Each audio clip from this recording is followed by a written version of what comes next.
ಬಿಸಿಬೇಳೆ ಬಾತ್ ಮಾಡೋದು ಹೆಂಗೆ ಅಂತ ನಮ್ಮ ಆಂಟಿ ಹೇಳ್ಕೊಡ್ತಾರೆ. ನಮ್ಮ ಫ್ಯಾಮಿಲಿಯಲ್ಲಿ ನಮ್ಮ ಆಂಟಿ ಅಂದರೆ ಬಿಸಿಬೇಳೆ ಬಾತ್ ಮಾಡಿದ್ರೆ ಫೇಮಸ್. ಶೇಂಗಾ ಫ್ರೈ ಆದಮೇಲೆ ಶುಂಠಿ ಬೆಳ್ಳುಳ್ಳಿ ಪೇಸ್ಟ್,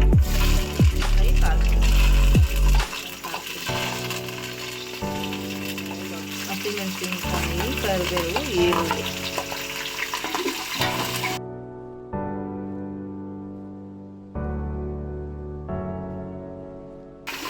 ಕೊಬ್ಬರಿನೂ ಹಾಕ್ಬೇಕಾ ಒಗ್ಗರಣೆಗೆನೆ?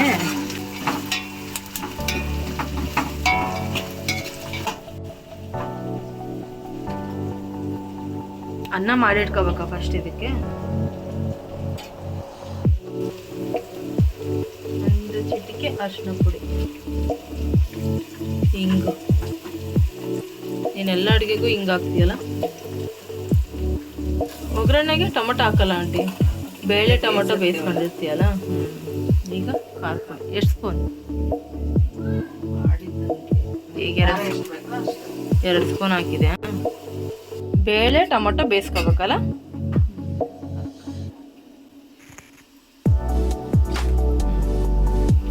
ಒಗ್ಗರಣೆ ಫ್ರೈ ಆದಮೇಲೆ ಈಗ ಹೆಚ್ಚಿಟ್ಕೊಂಡಿರೋಂಥ ತರಕಾರಿ.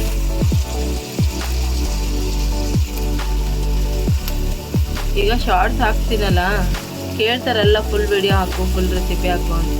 ಅದಕ್ಕೆ ಫುಲ್ ವಿಡಿಯೋ ಮಾಡೋಣ ಅಂತ ಮಾಡ್ತಾ ಇದ್ದೀನಿ.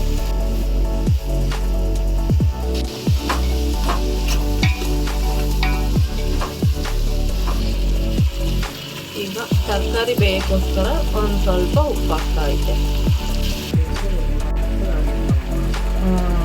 ಕುಕ್ಕರಾಗ ಹಾಕಿ ಬೇಯಿಸ್ಕೋಬೋದು ತರಕಾರಿನ, ಬಟ್ ಮೆತ್ತಗಾಗುತ್ತೆ ಅಂತ ಒಗ್ಗರಣೆಗೆ ಹಾಕ್ತಾ ಇದ್ದೆ. ಎಲ್ಲ ತರಕಾರಿ ಹೆಚ್ಚಿಟ್ಕೊಂಡ್ಬಿಟ್ರೆ ಬೇಗ ಆಗೋಗ್ಬಿಡುತ್ತಲ್ಲ.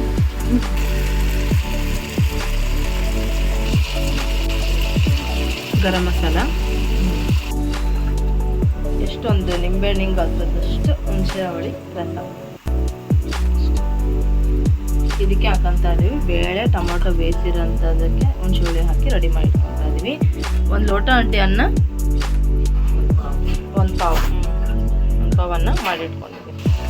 ತರಕಾರಿ ಎಲ್ಲ ಸ್ವಲ್ಪ ಬೆಂದಾದ್ಮೇಲೆ ಈಗ ಬೇಯಿಸ್ಕೊಂಡಿರೋ ಅಂಥ ಬೇಳೆ ಟೊಮೊಟೊ ಹಾಕ್ತೀವಿ. ಆ್ಯಕ್ಚುಲಿ ಹಂಗೆ ಇರ್ಬೇಕು ತಾನೆ, ಅನ್ನಕ್ಕಿಂತ ತರಕಾರಿನೇ ಜಾಸ್ತಿ ಇರ್ಬೇಕು, ಆವಾಗ ಬಿಸಿಬೇಳೆ ಬಾತ್ ಅನ್ಸುತ್ತೆ. ಇವಾಗ ನೀರು ಹಾಕಿ ಎಷ್ಟು 1 ಲೋಟ ನೀರು ಹಾಕಿದೆ.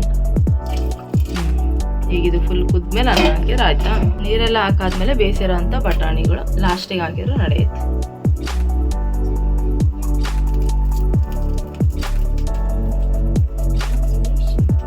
ನಾನೇ ಹೇಳ್ತಿದ್ದೆ ರೆಸಿಪಿ ಆಂಟಿ, ನೀನು ಎಷ್ಟು ಈಸಿ ಐತೆ, ಬಟ್ ಆದ್ರೂ ನಾನು ಒಂದ್ಸತಿನೂ ಮಾಡಿಲ್ಲ. ಇವಳೇ ಮಾಡಿರೋದು. ಹೌದು ಬಿಡು, ಈಗ ಬಂದು ಹಳೆಯದ್ದು. ನೀರು ಹಾಕ್ಬಿಟ್ರೆ ಬೇಗನೆ ಕುದ್ಬಿಡುತ್ತೆ. ಇವಾಗ ಅದು ಕುದಿಯುವಾಗ ಅನ್ನ ಹಾಕ್ತೀವಿ. ಅನ್ನ 1 ಲೋಟ ಮಾಡಿಟ್ಕೊಂಡಿರೋ ಅಂತ ಅನ್ನ, ಮೆತ್ತಗಾದ್ರೂ ಪರವಾಗಿಲ್ಲ. ಮಾಡಿಟ್ಕೊಂಡಿರೋಂಥ ಅನ್ನನ ಹಾಕಿ ಚೆನ್ನಾಗಿ ಮಿಕ್ಸ್ ಮಾಡ್ಕೊಬೇಕು. ನೀವು ತರಕಾರಿ ತಿನ್ಲಿ ಅಂತಾನೆ ಹಿಂಗೆಲ್ಲ ತರಕಾರಿ ಹಾಕಿ ಮಾಡೋದು ಅಲ್ಲ. ಹಾಕದ್ನ ಹೇಳ್ತೀನಿ ಅಂದ್ರೆ ಮೆತ್ತಗಿರ್ಬೇಕಲ್ಲ, ತಳ್ಳಗಿರ್ಬೇಕು. ಎಷ್ಟು 2 ಲೋಟ ಹಾಕಿದೆ ಅಂದ್ರೆ 1 ಲೋಟ ಅನ್ನ ಮಾಡಿಟ್ಕೊಂಡಿದ್ಯಾ. ಈಗ ಎಷ್ಟು 3 ಲೋಟ ನೀರು ಹಾಕ್ದಂಗಾಗೈತೆ. ಇನ್ನು 1 ಲೋಟ ಹಾಕಿರೋ ಚೆನ್ನಾಗಿ ಅಲ್ಲ, ತಳ್ಳಗಿರಲ್ಲ, ಗಟ್ಟಿ ಆಗುತ್ತೆ.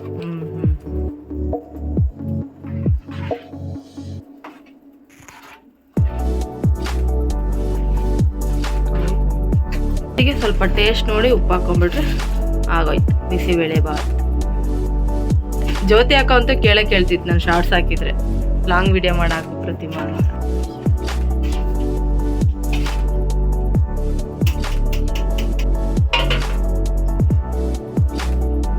ಒಂದು ಕುದಿ ಕುದ್ಮೇಲೆ ಆಫ್ ಮಾಡ್ಬೇಕಾ. ಬಿಸಿ ಬಿಸಿಯಾದ ಬಿಸಿಬೇಳೆ ಬಾತ್ ಇವಾಗ ಟೇಸ್ಟ್ ಆಗಿದೆ ಅಂತ ತಿಂದು ನೋಡಿ ಹೇಳ್ತೀನಿ.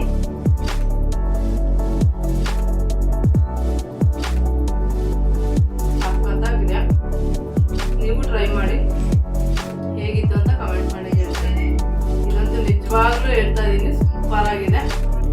ಇದಾಗಿತ್ತು ಬಿಸಿಬೇಳೆ ಬಾತ್ ಮಾಡುವ ವಿಧಾನ. ಐ ಹೋಪ್ ಎಲ್ರಿಗೂ ಇವಾಗ ಇಷ್ಟ ಆಗಿದೆ ಅಂತ ಭಾವಿಸ್ತೀನಿ. ಇದು ಬಿಸಿಬೇಳೆ ಬಾತು ಬಿಸಿ ಇರುವಾಗಲೇ ತಿನ್ನಬೇಕು. ಇದು ಆಲ್ರೆಡಿ ಸ್ವಲ್ಪ ತಣ್ಣಗಾಗ್ಬಿಟ್ಟಿದೆ. ಬಿಸಿ ಅಂದರೆ ಅದಕ್ಕೆ ಅಲ್ವಾ ಬಿಸಿಬೇಳೆ ಬಾತ್ ಅಂತ ಹೇಳೋದು. ಬಿಸಿ ಇದ್ದಾಗಂತೂ ತುಂಬಾ ರುಚಿಯಾಗಿರುತ್ತೆ. ನೀವು ಟ್ರೈ ಮಾಡಿ ಹೇಗೆ ಬಂದಿತ್ತು ಅಂತ ಕಾಮೆಂಟ್ ಮಾಡಿ ತಿಳಿಸಿ. ಎಲ್ರಿಗೂ ಇವಾಗ ಇಷ್ಟ ಆಗಿದೆ ಅಂತ ಭಾವಿಸ್ತೀನಿ. ಇಷ್ಟ ಆಗಿದ್ದಲ್ಲಿ ಲೈಕ್ ಮಾಡಿ, ಶೇರ್ ಮಾಡಿ, ಕಾಮೆಂಟ್ ಮಾಡಿ. ಹಾಗೆ ಚಾನಲ್ಗೆ ಹೊಸಬರಾಗಿದ್ದಲ್ಲಿ ಸಬ್ಸ್ಕ್ರೈಬ್ ಮಾಡದೇ ಇರೋರೆಲ್ಲ ಸಬ್ಸ್ಕ್ರೈಬ್ ಮಾಡ್ಕೊಂಡು ನೋಡಿ. ಮತ್ತೊಂದು ವಿಡಿಯೋ ಜೊತೆ ಸಿಗ್ತೀನಿ. Thanks for watching.